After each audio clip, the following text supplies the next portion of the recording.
देख रहे हैं जन कल्याण एक्सप्रेस न्यूज। स्वतंत्र जनता राज पार्टी के पूर्व प्रदेश प्रभारी जगदीश महर जी ने कहा कि हम सत्ता में आए तो शिक्षा फ्री करेंगे और पेंशन बिल्कुल मुफ्त कर देंगे।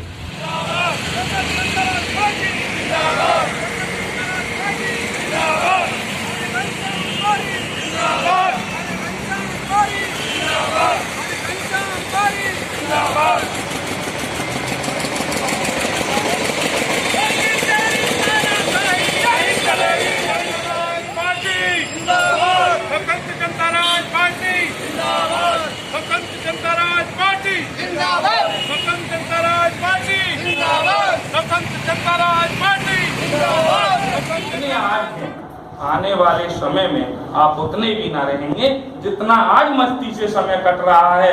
आपकी संतानें उससे कहीं 3 गुना ज्यादा गुलामी की तरफ बढ़ने जा रही हैं। आज जो देश की व्यवस्था है वो सामंतवादी व्यवस्था पुनः स्थापित की जा रही है।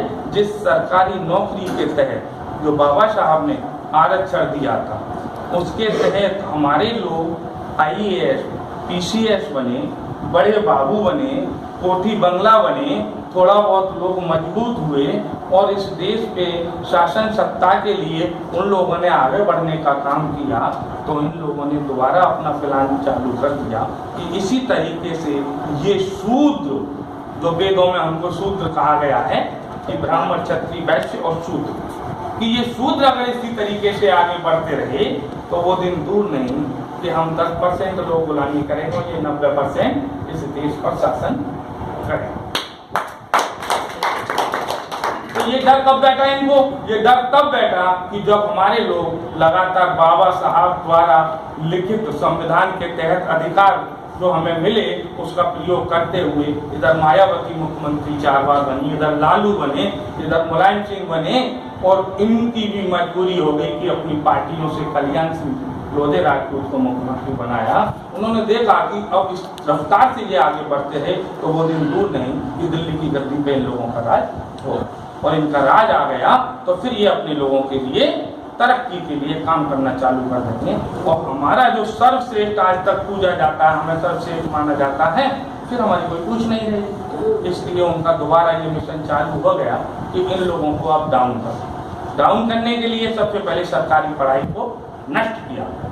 आज प्राइमरी स्कूलों में शिक्षा नाम की कोई चीज नहीं। 7.5 लाख टीचरों की इधर उत्तर प्रदेश में स्वीकृति है कि इतने टीचर सरकारी स्कूलों में होने चाहिए। 2,17,000 पद टीचरों के खाली हैं। सरकार की कान पे क्यों नहीं है कि हमें ये भरने हैं? अगर वो भरते हैं, उन्हें पता है कि उनकी औलादें तो कॉन्वेंट स्कूल में पढ़ती हैं। अगर हमने टीचरों की भर्ती की और पढ़ाई की व्यवस्था सुचारू कर दी तो फिर इसमें से माया पैदा होगी, फिर मुलायम पैदा होगा, फिर कल्याण सिंह पैदा होगा। इसलिए इनके पैर काटो। सबसे पहले पैर होते हैं शिक्षा, तो वो शिक्षा खत्म करना चाहते हैं। वो कामयाब हो गए हैं। आज सरकारी स्कूल में शिक्षा है नहीं, ये आप लोग भी जानते हैं। तो शिक्षा जो सबसे बड़ी चीज है वो आपकी जो है छीन ली गई है। गरीब आदमी के बस की नहीं कि प्राइवेट कॉलेज में, प्राइवेट स्कूल में अपने बच्चों को पढ़ा पाए। तो फिर क्या व्यवस्था है? ऐसी कौन सी व्यवस्था है कि आने वाली जो संतानें हैं उन्हें गुलामी से रोका जाए? ये जो बाबा साहब ने सरकारी नौकरी के लिए व्यवस्था की थी उसमें आरक्षण दिया था आपको, 27% बैकवर्ड को दिया, 21% ST को दिया। उसके तहत कुछ लोग आगे बढ़ रहे थे, हमारी समय समय पर गरीब लोगों की मदद करते रहते थे, लेकिन उन्होंने कहा कि नहीं, इसको भी खत्म करो।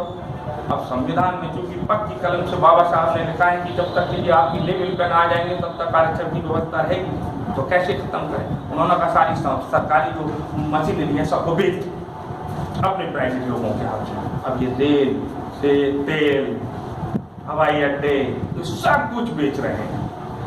इन्हीं के लोग मालिक हो जाएंगे। जब इनके लोग हर संस्था के मालिक हो जाएंगे तो सरकारी नौकरी खत्म, और सरकारी नौकरी खत्म तो आपका आरक्षण खत्म, आरक्षण खत्म तो आगे पढ़ना खत्म। अब आप क्या करेंगे?